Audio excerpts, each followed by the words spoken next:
هذه قائمة الفتح في مبادئ بالإيقاف إلى جانب النادي الأهلي. كرة اللعب باتجاه رياض محرز، الكرة مع رياض ما زال مع الكرة في الطرف الأيمن في مباراة فاز فيها القادسية من أمام الرائد يوم أمس بجهاد لزملاء اللاعبين.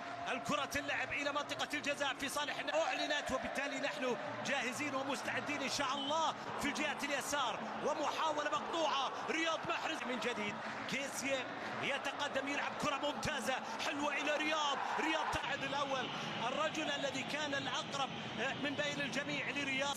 إنه ليس بالأمر الهين على الإطلاق أن تثبت نفسك في هذه الجهة، في جهة لعب فيها أساطير مثل محمد عبد الجواد وحسين. كرة بعيدة هناك في الاتجاه الأيمن بحثا عن رياض محرز. رياض يأخذ الكرة ينطلق فيها رياض، يعدي في رياض مع الكرة مع جنيني على الجهة اليسرى. جنيني يتقدم وجنيني في محاولة، لكن شوف رياض محرز المحاولة لصالح النادي الأهلي إلى تمريرة واصلة باتجاه رياض محرز. رياض يأخذ الكرة في الطرف الأيمن.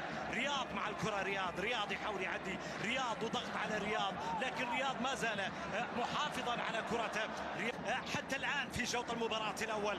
الكرة اللعب لرياض محرز. رياض يأخذ كرة من الطرف الأيمن إلى محاولة عند رياض محرز في الجهة اليمنى. يمرر الكرة، يعيش موسم غريب للغاية. الكرة اللعب الآن في صالة القادسية، ويختم شهر فبراير الصعب بقمة أخرى من أمام الهلال. إذا شهر فبراير جدول صعب فيها مواجهات مختلفة بالنسبة لمدرب الأهلي. الكرة لعبت على جهة اليمين إلى منطقة الجزاء، والمحاولة والكرة ثابتة، والفتح كله متراجع في الخلف، والكرة ملعوبة من رياض محرز لمنطقة الجزاء.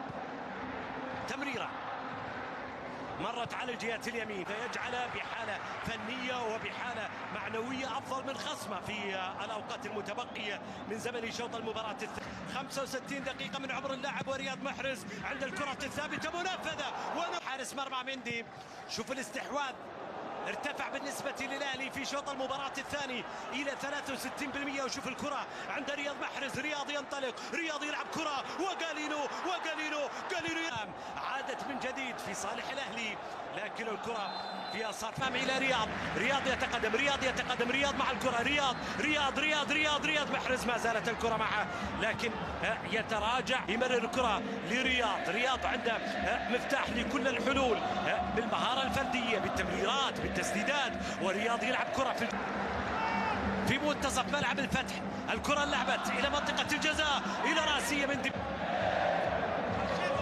وسط أصوات